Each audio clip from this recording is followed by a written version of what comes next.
Inna anzalnahu fi lejlatil qadr wa ma adraka ma lejlatul qadr. Bismillahirrahmanirrahim, alhamdulillah, wa salatu wa salamu ala rasulillah. Një dy tre fjalë të nderuar besimtar në këto netë bekuara të Ramazanit, realisht në 10 që në fundit të Ramazanit, edhe më konkretisht në natën e 23 santë, një prej netëve të mundshme, shumë të mundshme me qenë nata e madhe e Kadrit. Allahu na mundsoft me takuat natën në xhamia Rabbul Alamin. Për ata profeti alayhi salatu wassalam nuk ka dalë prej xhamisë 10 netët e fundit. Nuk ka dalë prej xhamisë 10 netët e fundit me vetëm qëllim që sa më shumë ibadet dhe mos me ik as një moment i shtrajt i këtyre ditëve dhe këtyre netëve përveç se në ibadet. Andaj mundoni dashur vëllezër me shfrytzuar në maksimum, kanë met edhe pak. E di që keni angazhime, keni detyra, ka lodhje. Mirë po me lenë Allahu subhanahu wa ta'ala, ka me kalu lodhja, ka me kalu etja, ka me kalu plagështia e Ramazanit, por mbetet kush? Kush mbetet?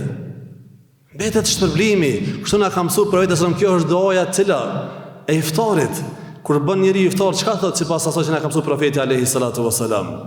Kaloi etja, u lagen venat dhe ngeli kush? Ngeli shpërblimi, harrohet kjo lodhje, harrohet ai mund, harrohet ato që i ke dhënë, por çka ka ngel? Ka ngel shpërblimi dhe gëzimi i madh kur del para Allahu subhanahu wa taala, e ta bën agjeruesi agjerimi, ejnë saimun, ku janë agjeruesit, ejnë saimun, ku janë ata që kanë agjeru, çatëherë ti je krenar me agjerimin tën.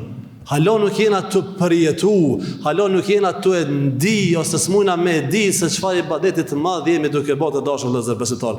Llogarit ditën e gjykimit në mesin asaj vështërsie të madhe, në cilën as profetët Allahut azza wa xal nuk e marrin guximin me fol dhe me kërku prej Allahut që me fillu gjykimi.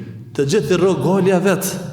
Dhe qohet agjerimi, thot, ejnë saimun, ku janë agjeruesit, del agjerimi, thot, unë ndel me sej për agjeruesin. Andaj dashur vëllezër është një ibadet i jashtëzakonisht i madh, mos pritani mirë, po mundohuni me shfrytzuar në maksimum ditët dhe netët, nga se ka thënë Imam Shafiu rahimahullahu taala, edhe dita pra janë të vlefshme sikurse nata. Pra nëse është nata e Kadrit, edhe dita është e vlefshme çasoj nata. Andaj duhet që më mundu me bë ibadete sa më shumë që keni mundësi dhe në forma të ndryshme.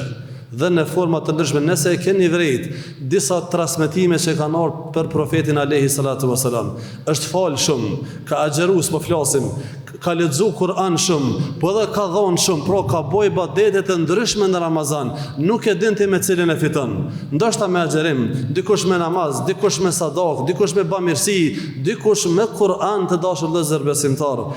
Xhihad i madh, shpërblim i madh është me lexu këtë libër të Allahut subhanahu wa ta'ala.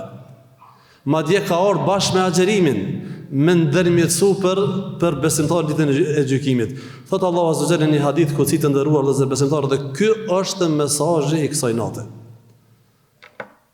Thot Allahu azza wa jalla në hadith kutsi, ma taqarraba ilayya 'abdi bi shay'in habba ilayhi mimma aftaradtuhu alayhi. Nuk më afrohet robi im me diçka që unë du më tepër se sa me farze. Nuk mundet mua afru, thot Allahu azza wa jalla, robit e unë me diçka që unë du më shumë se sa kur i kryen farzet. Te Allahu azza wa jalla njëri afrohet qysh ai don, jo qysh na dojna. Qysh ai ka kërku, jo qysh s'kan ty për shtati. Te Allahu ka rregulla qysh afrohemi dhe cilat vepra i dën, e qysh ai kënaqet, jo qysh na kënaqemi.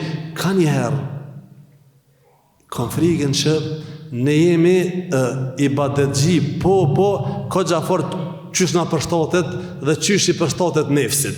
Aty ku i pëlqen nefsit, mashallah, mirë, po i bojnë disa gjëra kanë herë që bien kundërshtim dhe Allahu azza wa jall nuk i ka dëshirë. Wala yazalu abdi yataqarrabu bin nawafil, dhe vazhdon robi im të më afrohet me nafile, pastaj derisa hatta uhibbe, derisa e dua. Të dashur vëllezër besimtar, një herë Omeri radhiyallahu ta'ala anhu për me e kuptu ose me ilustru këtë hadith kutsi me një shembull se çysh e kanë kuptuar sahabët, se sahabët kanë qenë gjenerata që e kanë gjitë në praktik me një herë mësimet e Kuranit. Andaj thuhet se Omeri dhe dikush prej sahabëve të tjerë ka thonë se në surën Bekare, nuk është më se kush e ka thonë, por e mendësia është se çka ka thonë. Surën Bekare thotë kemi bë 8 vite, e dikush ka thonë 10 vite derisa kemi mësu. Sahabët Allahu Azza wa Jall 8 vite, 10 vite me mësu surën Bekare, 50 faqe. Kurse një hafuz që të një djallë prej djemve tonë të mëson dashta për një muj ditë. Mirë po mësimi tyre kanë qenë të ndëruar vëllezër besimtar, çdo fjalë që e kanë mësu e kanë praktikuar. Çdo ajet që e kanë marrë, cili është mësimi, cili është porosia, dhe kështu kanë jetuar dhe e kanë mësuar Kur'anin përmes. Thotë Omeri radhiyallahu anhu, dashur vëllezër, thuhet se një ditë kur e fali namazin e sabahut, e pa që po mungon njëri prej xhamatlive. Dhe Omeri pas namazit sabat me dikon prej shokëve ti u afrun dejt e shpia, dejt e dera. E që ti personi që nuk e namaz sabat. Namazi sabahut e dashur vëllezër, namazi sabahut është dallues i besimtare prej kujna. Prej kujna. Thune. Prej monafikave. Kështë është që ka që letë. Namazin më i vështirë, më i ranë për munafika cili është? Namazi i aciz dhe namazi i sabahut. Andaj sahabët me mungu dikosh në namaz sabahut o kon pikpytje. Që ati personi e kanë qitë pikpytje. S'ka mundësi njëri që donë Allahun Azza wa Jall. S'ka mundësi ai që po thot e salatu khairum minan nawm. Namazi është më i mirë se gjumi. Vetëm namaz sabahut këndohet kjo thuhet kjo në ezan. Ai që e kupton, e don dhe e kënaq kjo thirrje, nuk ka mundësi mos më u përgjigj dhe me vazhdu gjumin. Andaj sahabët kur dikush nuk ka dalë në namaz sabahut e kanë qitë pikpytje. Mirë po ata para se më qitë pikpytjen kanë qenë te shtëpia dhe i kanë thonë o filan, ku ke? Çka ke ti që s'del? Pse mungove dashur vëllezër? Cila ishte arsyeja? Andaj Omeri radhiyallahu ta'ala anhu i shkoi në shtëpi dhe ku shkoi në shtëpi të dashur vëllezër besimtar, ja trokiti derën dhe po del nona e tij dhe i tha ku është filani oj lokë, tha ku është filani që nuk e në xhami, tha ja emir el mu'minin.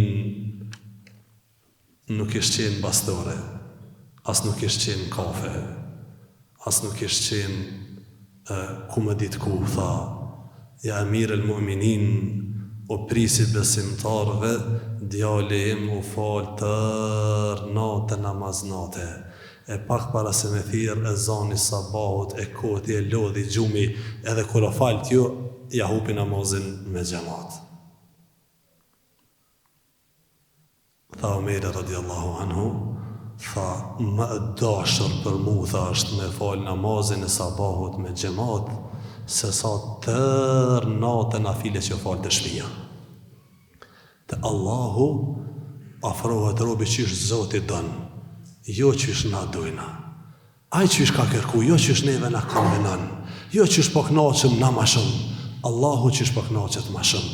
Dashur vëllezër besimtar, elhamdulillah këto ditë Allahu Azza wa Jall çon bereqet dhe besimtarët e vërtet e dëshmojnë, e manifestojnë dëshirën për xhami, dëshirën për namaz, por kjo ardhje në orën 1 të natës, madje prej rajoneve të ndryshme, prej fshatrave, prej qyteteve të tjera ndoshta, me 10 kilometra pasha xhamat që kanë ardhur me fal namazin e natës, ora 1 gati është. Kjo është mesazh se ti kur don ti mundesh me dalë me fal namazin në xhami dhe kënaqesh. Andaj të dashur vëllezër besimtar, lutni Allahun Azza wa Jall që ky namaz në këtë natë të bekuar dhe kjo ardhe në xhami, lutni Allahun që Allahu më na i forcu këmbët në rrugën e tij, me na udhëzu zemrat në rrugën e tij, me na I përmisu zemrat në rrugën e tij dhe me na e hap gjoksin që ne me e kuptu fenë e drejt dhe drejt qysh Allahu subhanahu wa taala don. Ka plot besimtar mashallah te barakallah dhe ka shumë që janë të udhëzuar, mirë po janë të udhëzuar një pjesë e madhe sipas çefit tyre. Andaj e sheh që herë jamojnë djath, herë shmojt. Folin për ato që Allah ka thonë s'bën me fol, japi fatva ku Allah ka thonë nuk bën me thon, ose gjëra të ndryshme. Pra e sheh që fetaria nuk është sipas sunetit, edhe pse ndoshta ka pretendime se na jena kështu, na jena ashtu. Lutem Allahun azza wa jall që më na bëhet të sinqert dhe më na mundësua të dashur Allahun subhanahu wa taala me kuptu hakun si hak dhe me e pasu atë dhe me kuptu të pavërtetën si të pavërtet dhe mu largu prej saj. Feja jon madje prej karakteristikave të mëdha të fejës sonë të dashur Allahun besimtar është pasimi, praktikimi I rrugës së profetit alayhi salatu wasalam, madje njëri prej ajeteve I cili është në surën Hud, për cilën profeti alayhi salatu wasalam kur I kanë thonë ja Rasulullah, tu ka zbardh mjekra ja Rasulullah, edhe pse ti nuk ju ka zbardh sallallahu alaihi wasallam, disa çime I ka pas të bardha, I kanë thonë ke filluar muthia Rasulullah, pra ke ka qenë shej që kjo është duke pas disa brenga, disa telashe, çka ka thonë pejgamberi alayhi salatu wasalam, plaku mu, a më thinji mu, a më zbardhi mu, nuk ka thonë më zbardhi mu e punë e dynja laku, ka thonë shejjebetni Hudun wa akhawatuha, ka zbardh mu e surja Hud dhe surat e ngjashme me to. Pse të dashur vëllezër besimtar, ka thonë disa prej komentatorëve, e ka për qëllim në një ajet, veçantë një ajet të madh në surën Hud, kul amantu billahi thumma istaqim, thuaj kam besu pastaj rrugën e drejtë. Ajeti më I vështirë, besova dhe heq që ka thonë profeti alayhi salatu wasalam, jo besova tani po I grahun e qysh po kam dëshirë ose qysh mua po më kondonon. Allahu ju nderoft e ju shpërbleft e ju ruajt e çdo hap që e keni bë, Allahu ju ngrit ja rabbel alamin. Allahu ju dhasht mira në familje, Allahu ju dhasht shëndet, Allahu ju dhasht iman dhe vetëshmëri. Zoti ju shpërbleft. Wassalamu alaikum wa rahmatullah. Inna anzalnahu fi laylatil qadr. Wa ma adraka ma laylatul qadr.